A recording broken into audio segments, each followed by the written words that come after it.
할렐루야. 좋으신 하나님의 은혜가 우리 예배 가운데 함께 하시기를 주의 이름으로 축복합니다. 함께 같이 사도신경으로 고백하며 주님 앞에 온전히 예배로 나아가시겠습니다. 함께 신앙 고백하시겠습니다. 전능하사 천지를 만드신 하나님 아버지를 내가 믿사오며 그 외아들 우리 주 예수 그리스도를 믿사오니 이는 성령으로 잉태하사 동정녀 마리아에게 나시고 본디오 빌라도에게 고난을 받으사 십자가에 못 박혀 죽으시고 장사한 지 사흘 만에 죽은 자 가운데서 다시 살아나시며 하늘에 오르사 전능하신 하나님 우편에 앉아 계시다가 저희로서 산자와 죽은 자를 심판하러 오시리라. 성령을 믿사오며 거룩한 공예와 성도가 서로 교통하는 것과 죄를 사하여 주시는 것과 몸이 다시 사는 것과 영원히 사는 것을 믿사옵나이다. 아멘.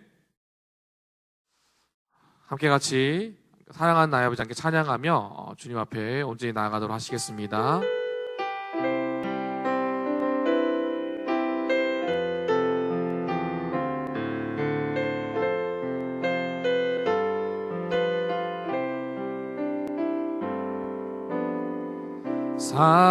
사랑하는 나의 아버지 이름 높여드립니다.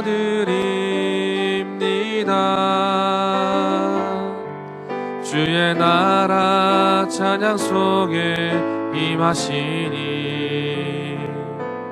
능력에 주께 찬송하네. 전능하신 하나님 찬양 언제나 동일하신 주 전능하신 하나님 찬양 영원히 다스리네.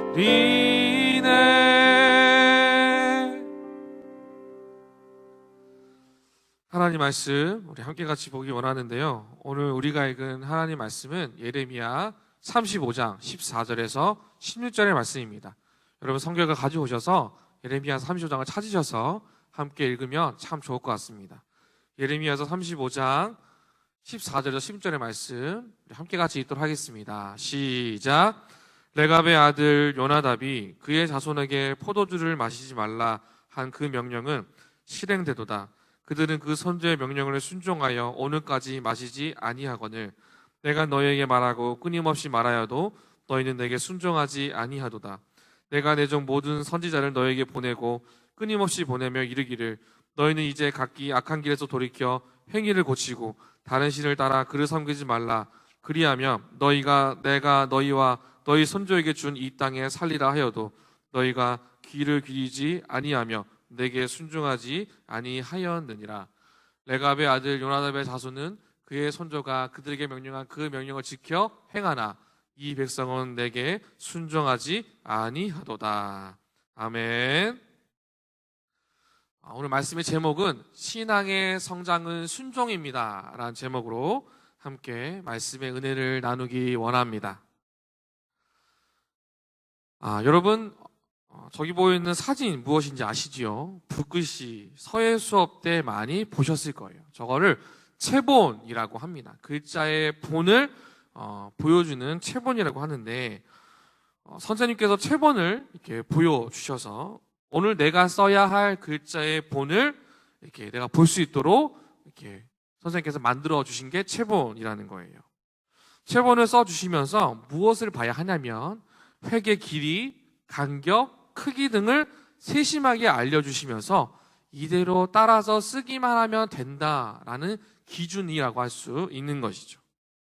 여러분 붓글씨 하나를 배우는 것도 하나의 기준과 모범과 본이 반드시 필요해야 합니다. 그래야 제대로 보고 글자 그들의 모습을 쓸 수 있기 때문인 것이지요. 여러분 그런데 우리의 인생도 마찬가지입니다. 우리는 살아가면서 닮아갔으면 하는 그 사람의 본을 우리는 따라가는 성격을 가지고 있어요.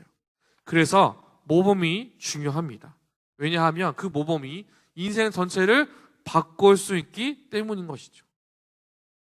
그와 비슷하게 신앙도 마찬가지입니다. 누군가에게 본이 될 사람, 나에게 모델이 될 사람, 과정이 힘들고 어려워도 내가 따라서 함께 할 수 있는 그 감사한 신앙의 모범이 있으면 믿음이 즐겁고 예배가 행복해집니다. 그 모범이 우리 가운데 귀한 예시가 된다는 사실을 우리가 오늘 성경을 통해서 함께 보기를 원합니다. 여러분, 오늘 우리가 읽은 본문의 이야기는 신앙의 모범에 대해서, 본보기에 대해서 이야기를 합니다. 본문의 내용을 간략하게 설명하면 이렇습니다. 하나님께서 선지자 예레미야를 찾아오셨습니다. 그리고는 레갑의 사람들의 후손을 초대해서 포도주를 대접하라고 지시를 하십니다. 예레미야는 하나님의 말씀대로 그 사람들을 초청합니다. 그리고 포도주를 권합니다. 그런데 레갑 사람들이 포도주를 거절하기 시작합니다. 그들이 거절한 이유는 성경에 등장을 하는데요. 그들이 거절하는 것은 35장, 우리가 있는 본문 35장 4절에서 5절에 나와 있는데 그들이 어떻게 거절하면 이렇게 거절합니다. 우리는 포도들을 마시지 않습니다. 우리 조상 레갑의 아들 요나답이 명령하기를 우리와 우리의 후손들은 영원히 포도들을 마시지 말고 집도 짓지 말고 씨앗을 심지도 말고 포도원을 소유하지 말고 평생 장막에서 살라고 하셨습니다. 그것이 복이라고 말씀하셨습니다. 그래서 우리는 그 명령을 지켜 포도주를 마시지 않습니다. 라고 저렇게 길게 자기들의 신앙의 수준을, 믿음의 자산을 설명하기 시작하는 거예요. 그들이 예레미야에서 35장 4절에서 5절에 기록된 것처럼 이야기하며 포도주를 거절합니다. 그들은 자기들이 지켜야 할 신앙의 본, 그 모범적 기준을 분명히 가지고 있었다라는 거예요. 그렇습니다. 하나님은 레갑의 자손들이 포도주를 마시지 않는다는 것을 알고 계셨어요. 그들의 조상에게 하나님이 보여주신 명령인 것도 알고 계신 거예요. 그런데 왜 굳이 그들을 초대하여서 마실 수 없는 포도주를 대접하라고 하셨을까요? 그 이유가 있습니다. 하나님은요, 당시에 레갑 사람들이 끝까지 타협하지 않은 신앙의 뿌리, 그 모범, 믿음의 자산을 포기하지 않은 사람들이라고 보여주었어요. 근데 그와 반면에 당시의 유다 백성들이 하나님의 명령에 순종하지 않은 모습을 비교해서 보여주시고자 레갑 사람들을 초대를 하신 거예요. 당시 유다 사람들은 우상들을 섬기고 우상을 사랑하는 사람들이었어요. 그래서 하나님은 우상을 버리고 회개하여 하나님께 돌아오도록 권면하고 모범을 보여주었지만 그들은 여전히 움직이지 않고 결심하지 않고 자기의 믿음에 무관심하듯이 가만히 머물러 있었다는 거예요. 오히려 날마다 그들의 죄와 거역은 더욱 심해져 갔다는 거예요. 그래서 이 사실을 지적하기 위해 하나님은 레갑 사람들을 이야기를 하시면서 우리에게 보여주고 계시는 거예요. 신앙의 자산이, 그 모범이 굉장히 중요하다는 것을 성경이 우리에게 지금 본문 35장에 있는 14절과 16절을 이야기하면서 우리에게 말씀하고 계시는 거예요. 여러분, 저기에 나와 있는 노란색 글씨에 반복되는 단어가 있습니다. 그것은 바로 순종입니다. 하나님은 순종하지 않은 자들에게 순종을 말씀하시며 스스로를 돌아보게 만드신다는 사실을 우리가 말씀을 통해서 볼 수 있어야 합니다. 그렇게 순종의 결과가 우리에게 주어지고 있습니다. 어떤 결과로 주어지나요? 여러분, 저기 보시면 레갑 사람들과 유다 백성들의 결과가 나와 있습니다. 순종의 결과가 분명하게 나옵니다. 35장 19절에는요. 내 앞에 설 사람이 영원히 끊어지지 아니하리라. 레갑 사람들처럼 믿음의 자산을 지키면 하나님 앞에서 영원히 떨어지지 않고 함께 하신다라는 순종의 결과가 있는 거예요. 반면에 17절에는 정반대가 나오죠. 노란색 글씨를 보세요. 뭐라고 얘기합니까? 모든 재앙을 내리니 이는 내가 그들에게 말하여도 듣지 아니하며 불러도 대답하지 아니하리라. 재앙이 함께하는가 동시에 어떤 기도의 소리에도 내가 응답하지 않겠다라고 말씀하신 하나님. 그 하나님의 결과, 그 순종의 결과가 우리에게 성경을 통해 보여주고 있는 거예요. 사랑하는 주품의 다음 세대 여러분 어느 편에 서기를 원하십니까? 내가 어느 편에 있기를 소망하십니까? 순종의 결과입니까? 아니면 무신경하고 내 일이 아니라고 관심도 없이 움직이지 않는, 말씀을 게을리 여기는, 순종하지 않은 재앙의 결과에 서 있고 계십니까? 우리는 결정을 해야 합니다.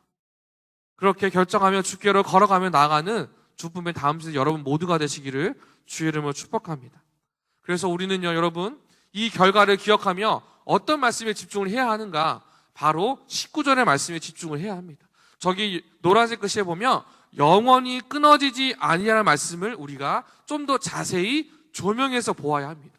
여러분, 여기서 말하는 영원히는 구체적인 하루하루의 시간 모든 것을 다 포함한 것을 말해요. 막연한 영원함이 아니라 어제, 오늘, 내일 그 하루하루 구체적인 모든 순간들을 포함한 그 영원한 시간을 이야기하는 거예요. 그 다음 끊어지다라는 뜻은요, 여러분, 가위로 종이를 자르면 다시 자른 것 이전의 모습으로 돌아갈 수가 없어요. 그렇게 원래의 모습대로 붙여지지 않은 것처럼 자르다라는 뜻을 가지고 있는데, 그 안에 또 어떤 뜻이 있냐면 공식적으로 언약을 맺다라는 뜻을 가지고 있어요. 두 가지 뜻이 있는 거죠. 자르다와 언약을 맺다. 참 독특한 단어인 거예요. 그 다음 아니하리라, 그냥 부정어의 단어입니다. 자, 그러면 끊어지다와 아니하리라, 이중 부정이 되기 때문에 긍정의 뜻으로 우리가 종합해서 볼 수가 있는 거예요. 그럼 어떻게 이야기하는가?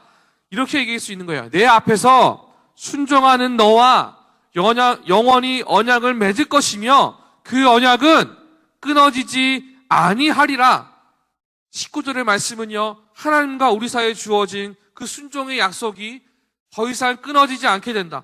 영원히 나와 함께하게 된다라고 성경이 우리에게 도전하고 있는 겁니다. 말씀을 맺겠습니다. 여러분, 우리는요, 하나님 앞에 우리의 신앙을 성장시키기 위해서 반드시 무엇이 필요하는가? 순종이 필요합니다. 여러분의 신앙의 성장은 순종에서 시작한 사실을 기억하십시오. 순종은 절대 쉬운 것이 아닙니다. 내 것을 내려놔야만 가능합니다. 그런데 그 순종은 우리에게 크고 놀라운 비밀한 일들을, 그 은밀한 일들을 허락하신다는 사실을 여러분 믿으시기를 주의 이름으로 축복합니다. 여러분, 잠언 1장 23절에 이런 말씀이 있습니다. 나의 책망을 듣고 돌이키라. 보라, 내가 나의 영을 너희에게 부어주며 내 말을 너희에게 보이리라. 여러분, 우리는 날마다 성장하는 다음 세대가 되어야 합니다. 그러기 위해서 뭘 해야 합니까? 말씀을 통해 책망을 듣더라도 그것이 내 것이 되어서 순종함으로 그 말씀을, 내게 부어주신 하나님의 말씀을 내가 듣고 행하면 그 말씀이 내게 보여진다라는 거예요. 여러분, 이 사실을 반드시 기억하십시오. 어려우시더라도 마음을 다해 순종하는 것이 중요합니다. 옳은 일에 순종하십시오. 하나님 앞에 부끄럽지 않은 일에 순종하십시오. 그것이 저와 여러분을 바르게 세우고 성장시킬 겁니다. 이 말씀의 은혜가 우리 모든 중고등부 다음 세대와 우리 교사 선생님들에게 함께 하시기를 주의 이름으로 축복합니다. 기도하겠습니다. 하나님, 감사합니다. 우리 가운데 순종을 말씀하셔서 그 순종이 우리의 믿음의 자산이 되고 기초가 되는 것을 보게 하신 하나님, 감사합니다. 마음을 다해 순종하게 하여 주시옵소서. 말씀을 듣고 따라 살아가는 순종의 삶 우리 가운데 허락하여 주시옵소서. 주께 감사드리며 사랑마신 우리 주 예수 그리스도의 이름으로 기도드립니다. 우리 들으신 말씀 생각하며 주 앞에 귀한 헌금 드리도록 하겠습니다. 함께 고백합니다. 나의 생명을 드리니, 나의 생명을 드리니 주 영광 위하여 사용하옵소서. 내가 사는 날 동안에 주를 찬양하며 기쁨의 제물 드리 나를 받아 주소서. 우리 한국을 위해 함께 기도합니다. 하나님, 감사합니다. 이 시간 주님 앞에 우리의 마음과 뜻과 정성과 귀한 헌금 드립니다. 이 헌금이 쓰이는 곳곳마다 하나님의 거룩한 나라가 확장되게 하시고 드리는 소기 가운데 축복을 더하여 주사 매 순간마다 주의 말씀에 순종하며 그 순종을 지키기를 사모하는 우리 주품의 다음 세대 중고등 모두가 되게 하여 주시옵소서. 우리와 함께할 것을 기대하고 소망하며 존귀하신 우리 주 예수 그리스도의 이름으로 기도드립니다. 아멘. 주기도문으로 오늘은 모든 예배를 마치겠습니다. 하늘에 계신 우리 아버지시여, 이름이 거룩히 여김을 받으시오며 나라의 임하옵시며 뜻이 하늘에서 이룬 것 같이 땅에서도 이루어지이다. 오늘날 우리에게 일용할 양식을 주옵시고 우리가 우리에게 죄 지은 자를 사하여 준 것 같이 우리 죄를 사하여 주옵시고 우리를 시험에 들게 하지 마옵시고 다만 악에서 구하옵소서. 대개 나라와 권세와 영광이 아버지께 영원히 있사옵나이다. 아멘.